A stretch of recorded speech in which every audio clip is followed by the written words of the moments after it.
Guess what? This is Law & Order SVU Season 4, Episode 10. Resilience. We open up and we're in a subway and there's two big fat guys waiting for a train. One of them is going on and on and on. He doesn't even notice this disheveled girl inching towards the tracks. Guy number 2 luckily has his radar on. Train's getting closer. She closes her eyes just before she steps forward. The guy reaches out and saves her. We jump to Benson and Stabler meeting Finn at the scene. Sorry to wake you. Some girl tried to donate her body to the Downtown Express. Victim has no underwear, fresh bruises, and is not talking. There she is on a gurney by the ambulance. Olivia tries to get her name. No luck. Stabler tries his dad magic. I've got a daughter about your age. I'd want to know what happened to her. Bingo. She says her name is Jackie Landrix. He gives her address but begs them not to tell her parents. They'll kill me. Jackie, this is not your fault. They're just gonna be glad that you're safe. And one single tear falls down Jackie's face. We're back from the intro and Munch has got something. It's video footage from the subway. There she is. What's this?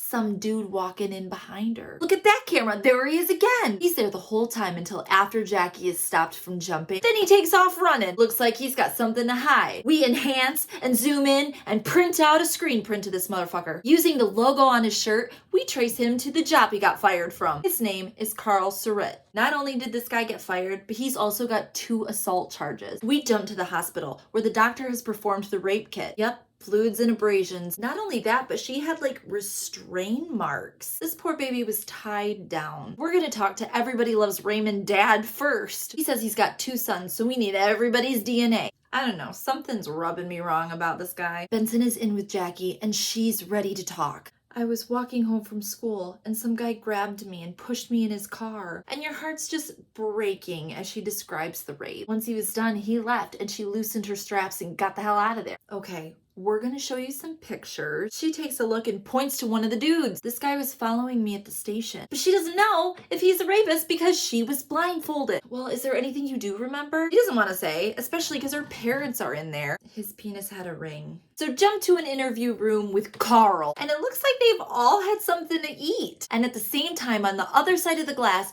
Cragen is catching up with Benson and Stabler. Why? Because Emmy Warner remembers a murder from 2 years ago. Body that washed up on shore with no head and no fingertips, but restraint marks that look very similar. Never identified her, they called her Chelsea Doe. So hold on to that one. Just then the door opens and Munch and Finn are leading Carl down to the bathroom. Kid's gotta take a whiz, and we all get a shot of this dude peeing while Munch sneaks a peek. Carl's like, jealous. Oh, I'm impressed. I believe that's called a Prince Albert. Ladies love the Albert. And now he's arrested for rape. But hold up just a minute. His attorney is Bernardo from last episode. She's like, excuse me, you have 0 evidence to arrest him. Number 1, there's plenty of people with their schlongs pierced. Number 2, you probably sneaked a peek while he was peeing after you dumped soda down his throat for 5 hours. Well, this isn't good because she wants to talk to the DA. She lays it all out for Cabot and Cragen. You led him to believe he was arrested when he wasn't. Everything after that point, including the dick piercing, is inadmissible.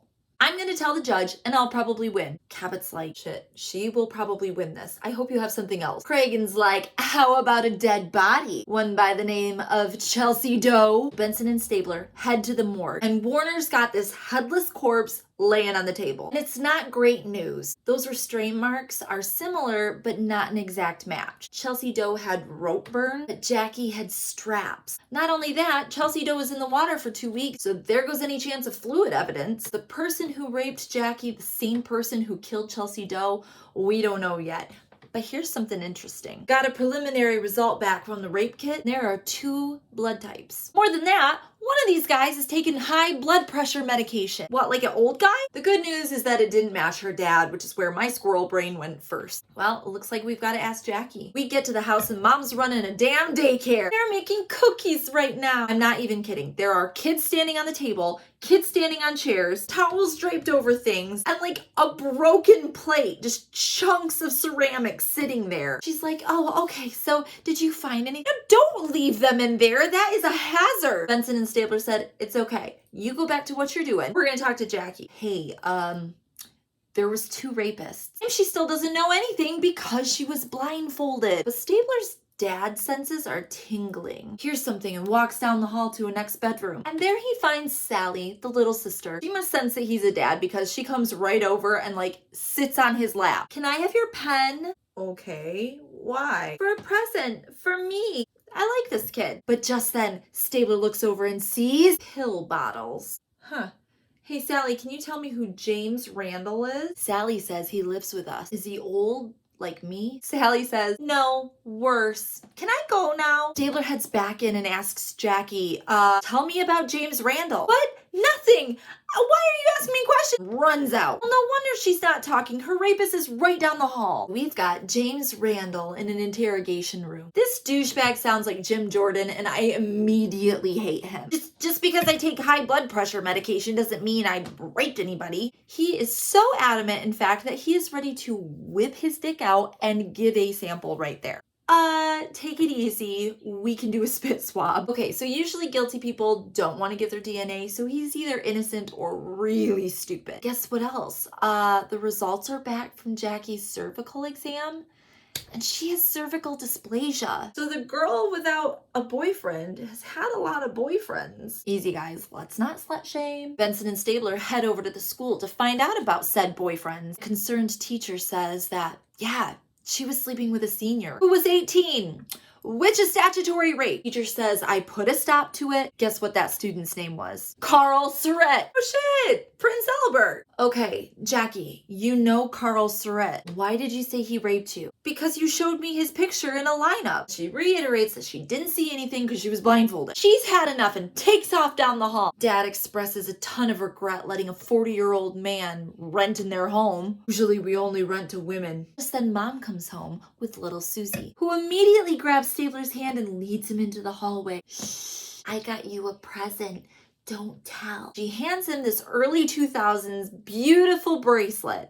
What the hell? This kid is fucking haunted. Stabler is also a little weirded out because he goes to ask Huang. She's 6 years old, a little too affectionate, asks strangers for presents, gives strangers presents. That's weird, right? Well, inappropriate affection can be a sign of abuse, but that doesn't seem right. Her family seems really loving, right? Munch barges into the conversation. We got a hit on one of those DNAs. Sample belongs to Charles Eno. So here are 3 interesting things about Charles Eno. Lives just a block down the street from Jackie's house. He did some time for robbery and assault. And he worked as a butcher in the meatpacking district. Ooh, like maybe he could chop off a head and fingertips? We bring Mr. Eno in and we're playing bad cop, bad cop. We think you're a rapist and a murderer. I swear I am not. I only had sex with Angie Landrix. Angie? The mom? What? Second DNA profile is in and guess who it belongs to? Nope, not Carl Surratt. He's in the clear. It belongs to James Randall. Wait, that idiot who gave his DNA sample? Hey, James Randall, what the fuck? He swears he never had sex with a girl. Oh yeah, let me guess, you only had sex with the mom. Yeah, and the dad paid me to do it. Stabler's eyes go blink, blink, blink.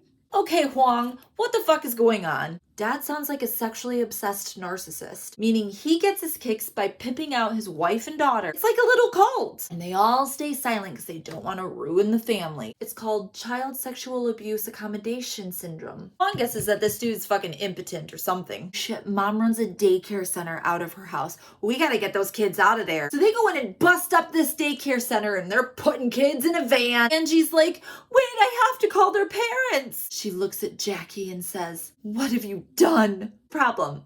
There's these 2 little kids that have 0 record of being in the home. Stabler grabs his little buddy Susie and is like, hey, who are these kids? That's Philip and that's Antoine. Okay, who's their mom? My mom is. Their family is all white and these 2 little boys are multiracial. Who's their real mom? My mom's stupid. They're my brothers. So we've got Mom at the precinct. She says that she had these 2 boys because Tom couldn't have any kids anymore and she was trying to keep him happy. I can't have any more. The little one, Philip, went wrong at birth. Yeah. She had to have a full hysterectomy. So what's going on? You tried to impregnate Jackie? Or was that Tom who did it? That's disgusting. Stabler screams at the side of her face. You're disgusting. You are. Okay, so since this has all happened, Jackie has had a mental breakdown and has been moved to a mental health facility. And then Dad shows up at the precinct. Stabler almost dad fights him, but they break it up before anything good happens. We're at Adam's treatment facility, looking in the window at Jackie playing with dolls. Huang is there and says she's having a regression. When the present gets too much, sometimes people will mentally go back to a time where it was less scary. Will she get better? Well, children are incredibly fragile, but also incredibly resilient. Name of the episode, everybody drink. Huang wants Stabler to go in and talk to her. Oh, no, I couldn't do it. You're the shrink. And he literally says, and you're the dad. What? You noticed? Oh my god, I'm so embarrassed that you saw that. So Stabler goes in pretending that he's not been training for this his whole life. I'll be honest, it's a weird, icky interaction, so I'm gonna skip over it. Basically, Stabler gets her to admit her dad said, since mom can't have any more kids, you gotta do it. So he tied her down naked and stuck a syringe inside of her. And what's worse is that mom was right there watching. So we jump ahead to Cabot, and she's going toe to toe with the defense attorney. The evidence backs up Jackie's story. Jackie, the one that just got moved to a mental institution, that Jackie? They want Cabot to make a deal so Tom would get off with a fucking misdemeanor of prostitution. No! Tom looks right at her and says, I love my daughter. I would never do anything to hurt her. Shut up. I'll see you in court. We jump to the trial and Jackie's on the stand. She's doing good and she looks over at her dad and then everything falls the fuck apart. She recants her entire story. God damn it. So the case blows up. Dad gets his family back. Jackie is pregnant and says she's keeping the baby. So baby Antoine and Philip are going to be uncles? Finn's like, how old is that Philip kid? He's 2. Huh. I wonder why it took him so long to use Jackie as the baby farm. Holy shit, Finn. What if he tried this before? Chelsea Doe! If we can't get him for rape, maybe we can get him for murder. Okay, so that room they rented out, he said he usually rents to women. We jump to the morgue, and Huang is sticking on a pair of gloves. Death by strangulation, huh? Huang thinks he probably kept the fingertips as souvenirs. Blech. Okay, but could Tom have killed her? Look at these restraint marks across the chest. So the arms and legs can still fight? Yes, he could kill. And he could grow to enjoy it. And guess what? 2.5 years ago, 28-year-old Karen Stenslin gave the Landrix's address as her home address. Better go talk to Grandma, her only living relative. Poor Grandma Edna Mode thinks she's living in Europe. 2 years ago, she sent me this postcard. This postcard with a Manhattan stamp on it. She also says the nice man that she nannied for told her all about it. Stabler's looking around at the picture frame. Is this her in the picture? She's lovely. And so is her goddamn bracelet. Check in with Sally and Jackie and find out that that bracelet was found in the spare bedroom under the bed. So we get a warrant and we're digging up the floor. Hey Tom, guess what we found digging up in your fucking bedroom? Karen's head. We found fingertips too. There's no way I'd hurt Karen. She's in London. Benson's like, what happened, Tom? And Tom is like, yeah, I killed her. Lawyer's like, shh. And he also admits to turkey basting his daughter. Without children, family dies. And in our last scene, Stabler's checking in with Jackie on the playground. He's actually doing pretty good. And guess what? She's not keeping that baby. It's exactly what Dad would have wanted me to do. And I'm not his prisoner anymore. Screen goes black. Dick Wolf. And that was Law & Order SVU, Season 4, Episode 10. Jum jum.